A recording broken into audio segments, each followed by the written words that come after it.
The medical scanner in Daniel Ross's hand beeped twice, then died completely. He slapped it against his palm, but the screen stayed black. Just his luck. 3 hours from New Haven Colony, alone in the buffer zone, and his equipment was failing. The violet sky of Tarsus Thor stretched above him like a bruise, and the wind carried that smell he still couldn't identify after 2 years on this world. Daniel checked the supply cache anyway. Half the protein packs were damaged by moisture, and the water filtration tablets had expired months ago. He made notes on his datapad, already composing the complaint he'd file when he got back. If he got back. His radio crackled with static, nothing more. A sound rolled across the canyon, deep, resonant, almost like thunder, but the sky was clear. Daniel turned toward the ravine edge and peered down. His breath caught in his throat. A dragon lay at the bottom, trapped under a pile of collapsed rock. The creature was massive, easily 30 feet from snout to tail, with scales that shifted between dark green and bronze in the fading light. One wing stretched out at an unnatural angle, clearly crushed. Blood darker than human blood pooled beneath its body. Every instinct screamed at Daniel to run. Dragons had killed 4 colonists in the past year.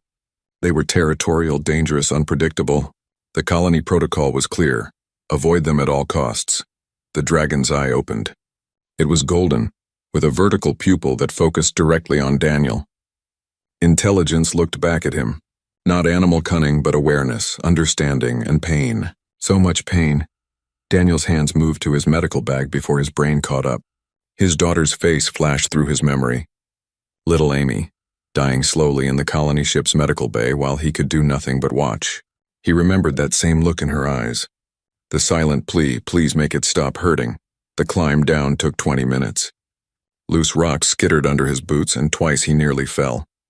The dragon watched him the entire time, its breathing shallow and rapid. When Daniel reached the bottom, he approached slowly, hands visible. I'm going to help you, he said quietly, knowing the creature couldn't understand his words. Maybe it would understand his tone. The dragon made a low sound somewhere between a growl and a whimper. It didn't move as Daniel circled around to examine the injuries. The wing was definitely broken, bones visible through torn membrane. Multiple lacerations covered its side. One back leg was pinned under a boulder too heavy for Daniel to move alone. Daniel opened his medical kit. Field dressings, bone stabilizers, synthetic tissue patches, pain suppressors. All designed for humans, but biology was biology. He filled a syringe with broad-spectrum pain medication and approached the dragon's shoulder. This might sting, he said. The injection went into the muscle between 2 scales. The dragon tensed but didn't strike at him. Its golden eye tracked every movement.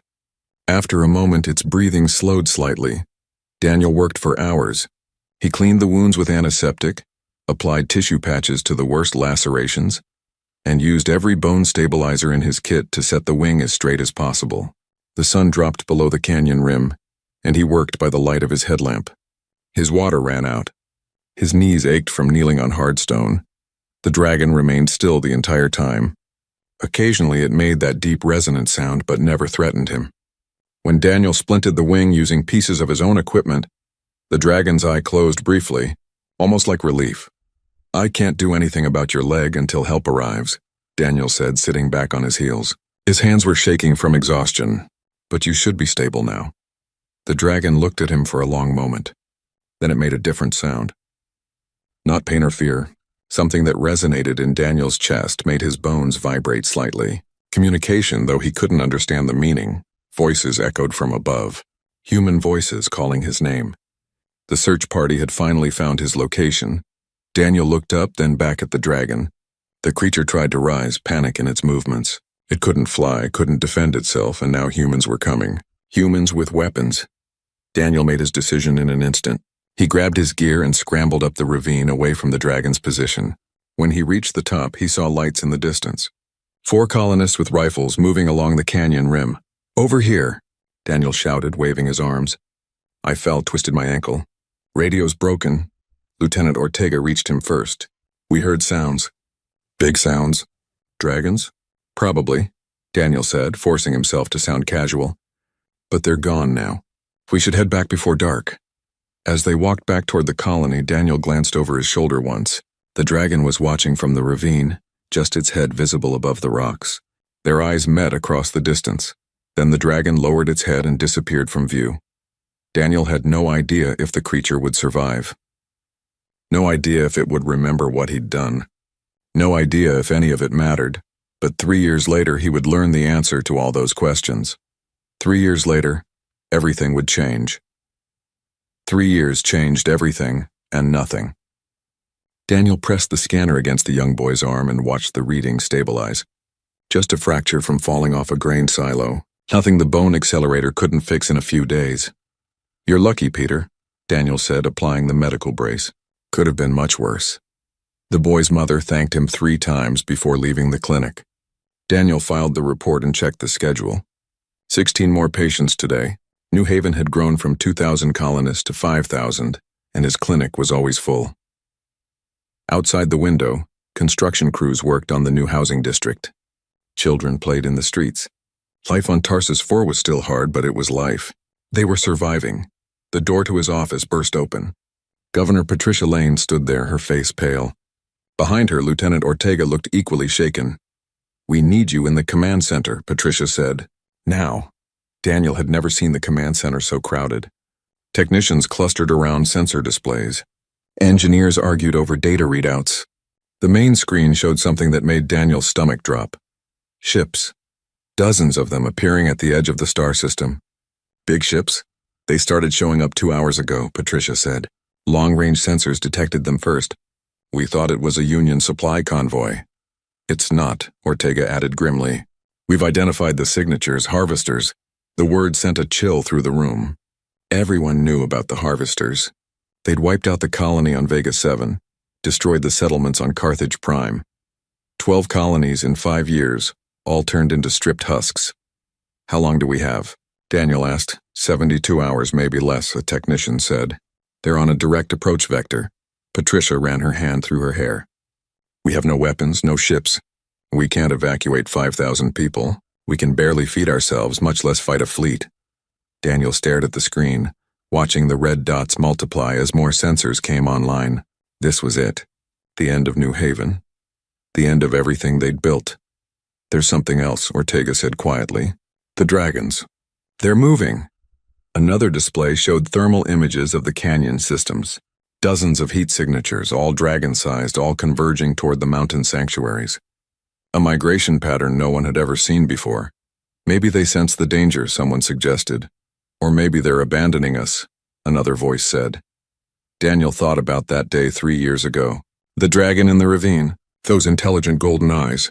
He'd visited that spot many times since, though he never told anyone why. 6 months ago, he'd found marks on the rocks, deep scratches, too deliberate to be random, almost like someone had tried to leave a message. "I need to go outside," Daniel said suddenly. Patricia looked at him like he'd gone mad. "Daniel, we're in crisis mode here, I know, but I need to check something." He left before she could argue. The streets of New Haven were already filling with worried people, as word of the harvesters spread. Daniel ignored them all, walking quickly toward the colony perimeter. The sun was setting, painting the violet sky in shades of purple and gold. Daniel climbed to the top of the defensive wall and looked out over the wilderness. At first he saw nothing. Then movement caught his eye. A single dragon circled in the distance, alone, flying in wide arcs over the colony, a pattern completely unlike their normal territorial sweeps. Daniel's heart hammered in his chest. He knew that flight pattern, knew the way the dragon's wings caught the light, showing old scars in the membrane. The dragon circled lower and lower, until it was close enough that Daniel could see its scales, dark green and bronze, a healed break in the left wing that had never quite set right. It was her. The dragon he'd saved. The creature made a sound that carried across the distance. That same deep, resonant call from 3 years ago, but this time it was urgent, insistent. Alarms blared behind Daniel. He turned to see guards running along the wall, weapons raised. The dragon had entered the defensive perimeter. Protocol demanded they fire. "No," Daniel shouted. "Don't shoot." Ortega's voice crackled over the communication system. "All units hold fire. I repeat, hold fire." "Daniel, what the hell is going on?" The dragon landed in the colony's main square. People scattered, screaming. Parents grabbed children. The ground shook with the impact of her weight. But the dragon didn't attack. She stood perfectly still, her golden eyes scanning the crowd until they found Daniel on the wall. Their eyes met again, just like that day in the ravine. The dragon lowered her head. Then she began to glow. Patterns of light rippled across her scales. Bioluminescence that painted symbols in the air. She moved her wings in specific gestures, made sounds in a rhythm that felt like language. Daniel climbed down from the wall and walked toward her. His hands were shaking. The crowd watched in silence, terror and wonder mixed on their faces. "You remember?" Daniel whispered. "You actually remember." The dragon made another sound. Then she looked up at the sky where the first stars were appearing, where somewhere beyond them the harvester fleet was coming. She looked back at Daniel and made a gesture with her head. Toward the mountains, toward where the other dragons had gone. "I don't understand," Daniel said. The dragon's bioluminescence flared brighter. She created images in the air, many shapes together, strength in numbers, unity, and Daniel understood. The dragon released a call that shook the ground, a deep harmonic sound that echoed across the canyons and up into the mountains. The sky darkened. Not with night, but with wings. Hundreds of dragons poured from the canyon sanctuaries, their massive forms blotting out the stars. They circled above New Haven, their calls joining together in a chorus that made the buildings vibrate. They hadn't abandoned humanity. They'd come to fight. Nobody slept that night. The dragons circled above New Haven until dawn, then retreated to the canyon rims where they perched like living gargoyles. Their presence dominated every conversation, every argument, every desperate plan. Daniel stood in the emergency council meeting, exhausted but determined. Around him, colony leaders shouted over each other, fear making their voices sharp. "This is insane," Councilman Richards said. "We're trusting our lives to creatures that killed our people." "Those incidents were defensive," Daniel argued. "We encroached on their territory." "This is different." "How do you know?" Richards shot back. "Because one dragon landed and made pretty lights? That's not communication, it's animal behavior." Patricia Lane slammed her hand on the table. "Enough. We have 48 hours before the harvesters arrive. The question isn't whether we trust the dragons. It's whether we have any other choice." Silence fell over the room. "Our defenses are minimal," Ortega said quietly. "Mining charges, personal weapons, and hope. Against a harvester fleet will last maybe an hour. The dragons are offering help." "I say we take it." Daniel noticed Ortega's change in tone. The man who'd wanted to shoot dragons on sight 3 years ago was now advocating for them. Sometimes survival changed people faster than reason ever could. "We need to establish better communication," Daniel said. "If we're going to coordinate, we need to understand each other." A young woman raised her hand. Rebecca Foster, barely 20, who'd worked in the xenobiology department. "I've been studying the dragon vocalizations and light patterns for 2 years. I think I can help." By noon, Rebecca and Daniel stood in the square with the bronze-green dragon Daniel had named Ash. A crowd watched from behind barriers as Rebecca used a combination of light projections, hand signals, and carefully modulated sounds. The dragon watched intently. After several attempts, she responded with her own patterns. Rebecca's face lit up with understanding. "She's showing us fleet formations," Rebecca said, translating the bioluminescent images. "The harvesters use a standard attack pattern. Orbital bombardment first, then ground forces." Ash created new patterns. Dragons diving and weaving. Heat blasts from their bioluminescence. Wing formations that could deflect energy weapons. They've fought before, Daniel realized. Not the harvesters specifically, but they know combat. More dragons landed around them. Ash made sounds that Rebecca struggled to interpret. But the meaning became clear through images.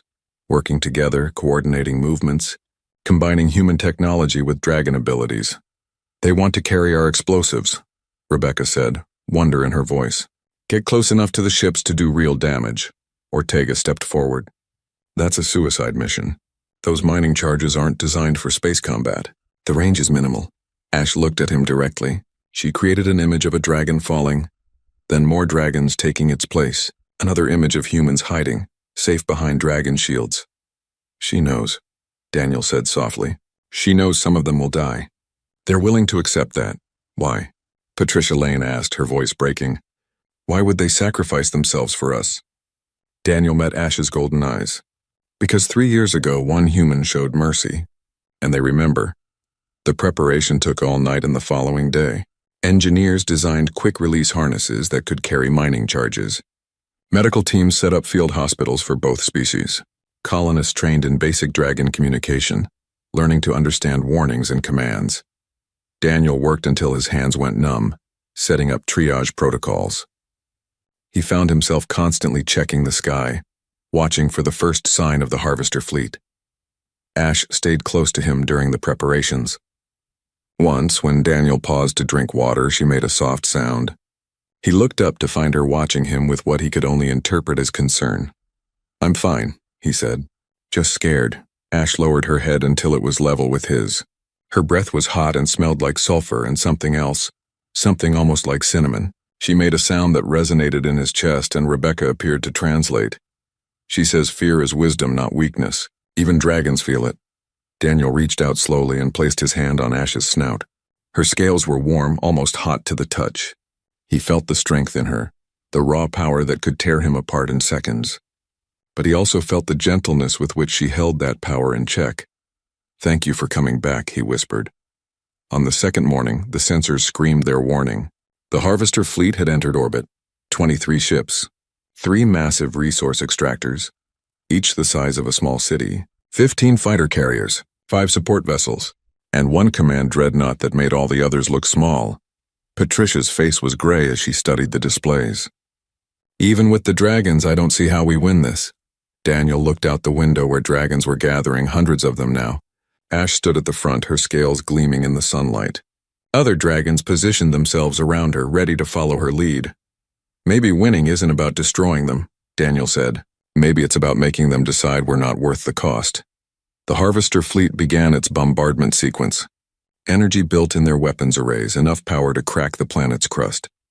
Ash released her battle cry. The sound rolled across New Haven like thunder, and every dragon answered. The sky turned dark with wings as they rose to meet the threat.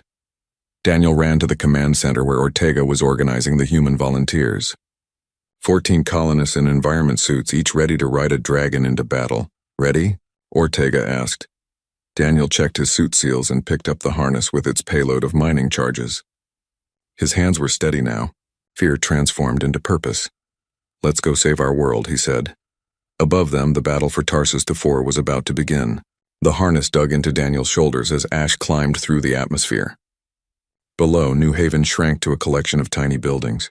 Above, the harvester fleet hung like metal vultures waiting to feed. Daniel had never been this high before. The air grew thin, making each breath a struggle even with the environment suit. His hands gripped the harness straps as Ash's massive wings beat steadily, carrying them toward impossible odds. Around them, 13 other dragons climbed with their human riders. Ortega rode Storm, a dark gray dragon covered in scars. Rebecca had insisted on coming, riding a young bronze dragon she called Swift. Each dragon carried mining charges strapped to their harnesses, enough explosive power to damage a ship if they could get close enough. The harvester fighters launched first. Sleek craft built for speed and killing. They came in waves, their energy weapons lighting up the sky. Ash twisted sideways, avoiding the first volley of fire. Daniel's stomach lurched as they spiraled through a corkscrew turn. Energy bolts flashed past, close enough that he felt their heat through his suit. The dragons scattered into their planned formations.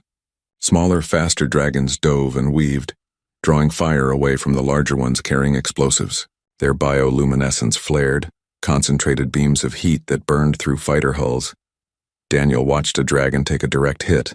The creature tumbled, its wings torn, falling toward the planet below. His throat tightened, but there was no time to mourn. 3 more fighters exploded as dragons tore through their formation with claws and teeth and focused heat. "Now," Ortega's voice crackled through the comm system. Storm broke from the fighting and raced toward the nearest resource extractor. The massive ship's weapons tracked them, firing in sequence. Storm dodged left, then right, moving with impossible agility for something so large. Ortega planted the first charge on the extractor's sensor array. The explosion blinded the ship's targeting computers, buying precious seconds for the other dragons to press their attack. Ash joined the assault. She flew straight at a fighter carrier, ignoring the defensive fire that scorched her scales. Daniel felt her muscles straining beneath him, felt the heat building in her body as she prepared her own weapon. Bioluminescence flared across Ash's entire body. The light concentrated, focused, then erupted in a beam that punched through the carrier's launch bay. Secondary explosions rippled along the ship's hull as fuel and ammunition detonated, but the victory came at a cost. 2 more dragons fell, their bodies trailing fire. A human rider's scream cut off suddenly as their dragon took a fatal hit. Daniel's chest tightened.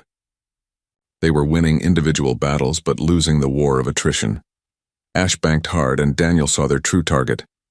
The command dreadnought, the ship that coordinated the entire fleet. She didn't wait for orders. She didn't signal the others. She simply flew straight at the most heavily defended ship in the Harvester fleet. Ash, no, Daniel shouted, but the dragon didn't slow. Weapons fire converged on them. Energy bolts, missiles, everything the dreadnought had. Ash took 3 hits in quick succession. Her scales cracked, blood streaming behind them. Daniel felt her pain through the harness, felt her body shudder with each impact. But she didn't stop. They broke through the defensive screen. The dreadnought's hull filled Daniel's vision, vast and impenetrable.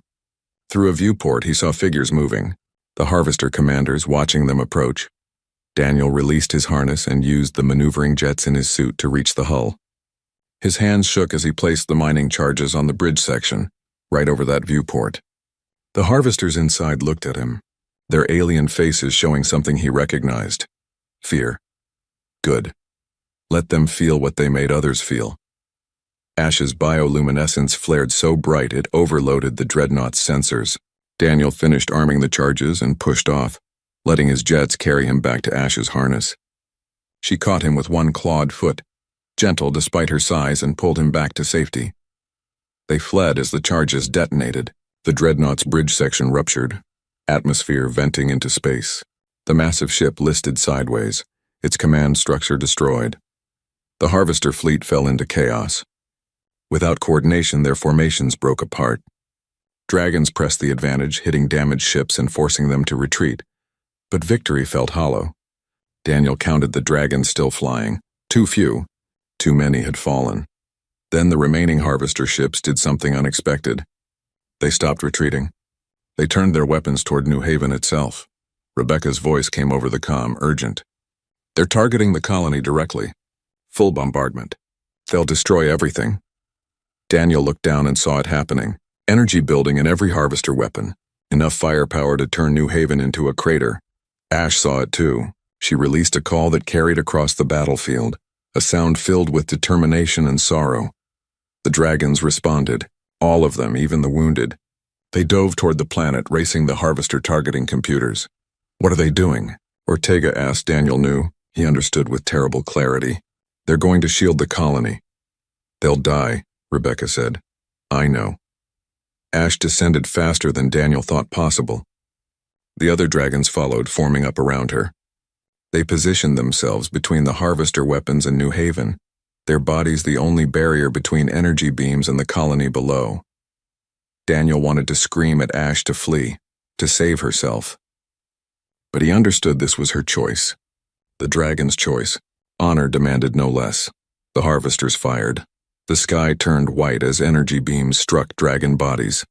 The creatures absorbed the terrible power, their scales burning, their bioluminescence flaring and dying. One by one they fell, but their formation held. New Haven below remained untouched.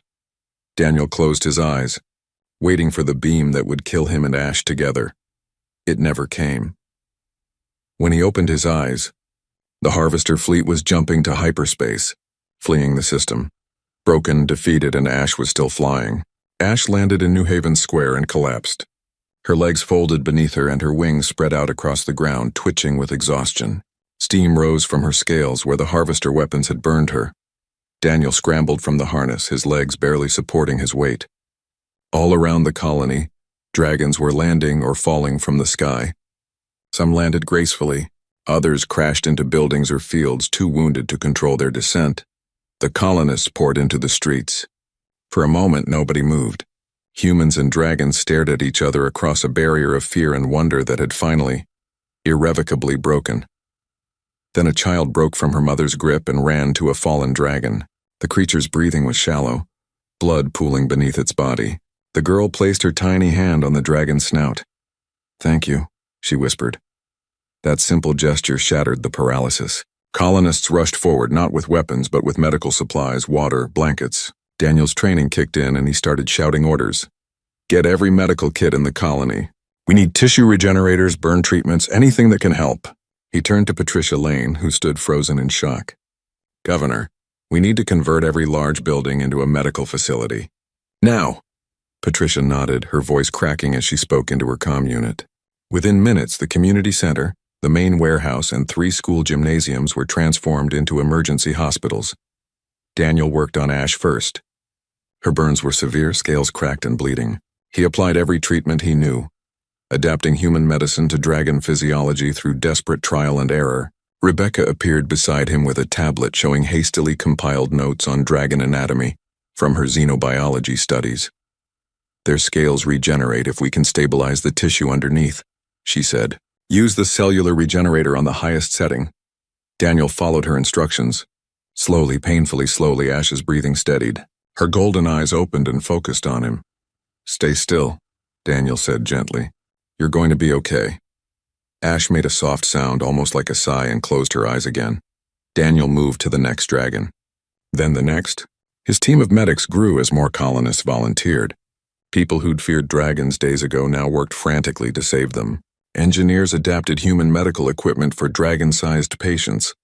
Cooks prepared food, unsure what dragons ate but determined to offer something. Ortega coordinated the efforts with military precision, his earlier prejudice completely gone. He personally carried a wounded dragon's head, keeping its airway clear while medics worked on its injuries. The night passed in a blur of blood and exhaustion. By dawn, Daniel had treated 37 dragons. 19 had died despite everything they tried. Each death hit him like a physical blow. He found a quiet corner behind the converted warehouse and sat down, his back against the wall. His hands were shaking again, covered in both human and dragon blood. Rebecca found him there.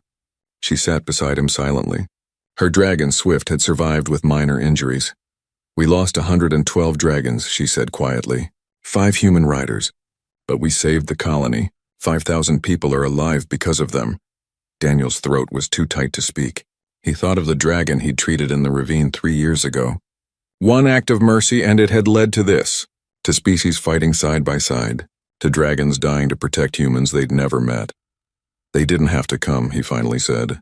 "They could have fled to the deep canyons. The harvesters would have focused on us and the dragons would have been safe." Ash said something, Rebecca told him. "Before the battle. I've been trying to understand it." "What did she say?" Rebecca pulled out her tablet, showing the bioluminescent patterns she'd recorded. "As close as I can translate, honor is not negotiable. Mercy creates obligation. Obligation creates family. I think to them, when you saved Ash, you made humanity part of their family." Daniel closed his eyes. Family. He'd lost his daughter, lost his wife to grief afterward. He'd come to Tarsus 4 with nothing but skills and emptiness. Now he was part of something larger than himself. 3 days after the battle, they held a memorial service. The colonists built a monument in the center of the square where Ash had first landed. It showed a human and a dragon standing together, wings and arms spread in mutual protection. They carved names into the stone. Human names and dragon names, the latter translated as best Rebecca could manage. Warriors who died defending a world they shared. Daniel stood before the monument with Ortega, Patricia, and Rebecca. Behind them, the entire colony gathered. And around the perimeter, dozens of dragons perched silently, their presence no longer threatening but comforting. Ash stood at the front of the dragon gathering, her wounds healing but her scales scarred permanently. She would carry those marks for the rest of her life, just as she carried the scars from the ravine where Daniel had saved her. Patricia spoke first, her voice carrying across the square. "We came to Tarsus 4 as strangers in a strange land. We believed we were alone. We were wrong." She paused, emotion thick in her words. "The dragons taught us that family isn't defined by species. It's defined by who stands beside you when darkness comes." Ortega stepped forward next. The hardened soldier's voice was rough. "I hated dragons. I wanted them dead. I was wrong, and my prejudice nearly cost us everything." He looked directly at Ash. You showed us that honor transcends words or shape. You are warriors. You are protectors. You are our allies. Daniel was last. He approached the monument and placed his hand on the carved stone. The names blurred as tears filled his eyes. 3 years ago I made a choice, he said quietly. I chose compassion over fear, mercy over safety. I didn't know it would matter. I didn't know anyone was watching. He turned to face Ash, meeting those golden eyes. But you remembered. You came back. You saved us all. Ash lowered her head in what Daniel had learned was a gesture of respect. Then she made a sound, deep and resonant, that every dragon repeated. Rebecca translated, her voice thick with emotion. We remember. We will always remember. 6 months after the battle, Daniel walked through what used to be the buffer zone. Now it was called the shared territory, where humans and dragons lived side by side. Children played in the streets while young dragons watched curiously from nearby rooftops. A colony that once huddled behind walls now spread outward with confidence. Ash waited for him at their usual meeting spot, the ravine where everything had begun. Her wing had healed completely, though it bore permanent scars from both the original injury and the battle wounds. She wore those scars like medals. Rebecca had made tremendous progress with dragon communication. She'd developed a system using light projections, sound modulators, and gesture recognition that allowed real conversations. The technology was crude, but it worked. Daniel activated the portable translator and sat on a rock beside Ash. She rumbled a greeting that the device rendered as, You are late. Healer. Sorry, emergency at the clinic. A dragon hatchling ate something it shouldn't have. Ash's bioluminescence flickered with what Daniel had learned was amusement. Young ones lack wisdom. Will the hatchling survive? Yes, though it won't try to eat mining equipment again. They sat in comfortable silence, watching the violet sunset paint the canyons in shades of purple and gold. This had become their routine. After the chaos of each day, they met here to simply exist together. No grand conversations. Just peace. The Union ship arrives tomorrow, Daniel said eventually. I know. Your people seem excited. The rescue fleet had finally reached Tarsus 4 after receiving the distress calls. They brought supplies, reinforcements, and most importantly, news. The story of New Haven's defense had spread across human space. The colony that had survived a harvester attack with the help of dragons. Everything will change, Daniel said quietly. Ash's response was immediate. Everything already changed. The question is whether it changes for better or worse. She was right. Other colonies were already reporting increased communication with native species. The Union had established first contact protocols for non-human intelligence, and the harvesters had retreated from this entire sector, their invincibility shattered. But change brought complications. Some colonists wanted dragons classified as sentient beings with legal rights. Others still feared them. The political debates were endless. Will your people stay? Daniel asked. Ash was quiet for a long moment. Some will return to the deep sanctuaries. Old ways call to them, but many will stay. The young ones especially. They see humans as part of their world now. My daughter speaks of you often. Daniel smiled. He'd met Ash's daughter, a young dragon named Ember, despite his best efforts to avoid that name. She was curious, fearless, and had appointed herself guardian of the colony's school. I'm staying too, Daniel said. They offered me a position on the Union medical ship, but I declined. This is your home now. Yes, and I have work to do here. Building bridges takes time. More dragons arrived at the ravine, landing gracefully around them. They'd come to escort Ash and Daniel back to the colony for the evening. Among them was Storm, Ortega's partner, and Swift, who carried Rebecca. The young woman slid down and approached with her tablet. Daniel, you need to see this.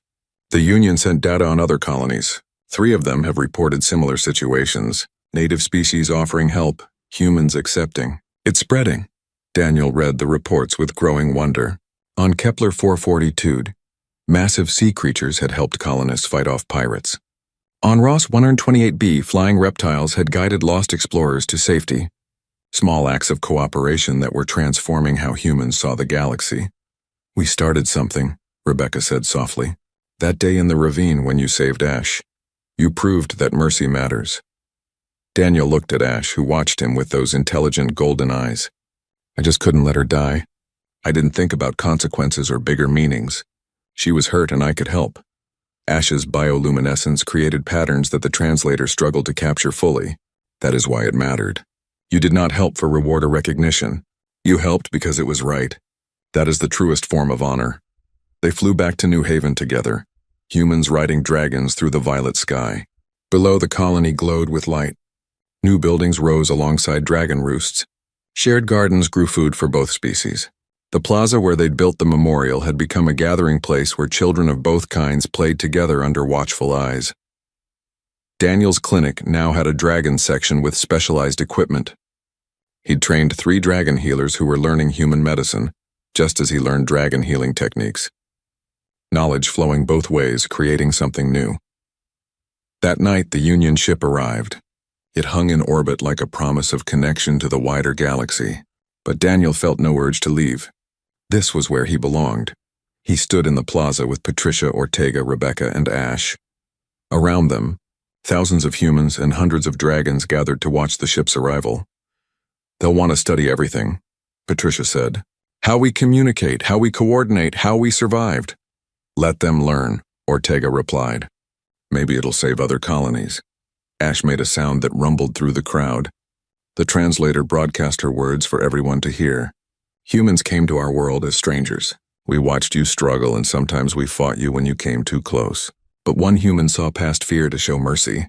That changed everything. Now we are not strangers. We are family."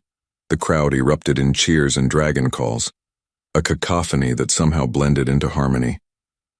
Daniel felt Ash's tail curl gently around him, a gesture of protection and affection. He placed his hand on her scales, feeling the warmth of her body and the steady rhythm of her breathing. 3 years ago, he'd saved a life in a ravine because it was the right thing to do. He hadn't known it would lead here, hadn't known that single choice would ripple outward to change everything, but he'd make the same choice again. Every time, above them, the stars blazed in the violet sky. Below them, 2 species lived and worked together. And in Daniel's heart, the emptiness he'd carried since losing his daughter finally began to fill with something new. Hope. Purpose. Home. The story of Tarsus 4 was just beginning.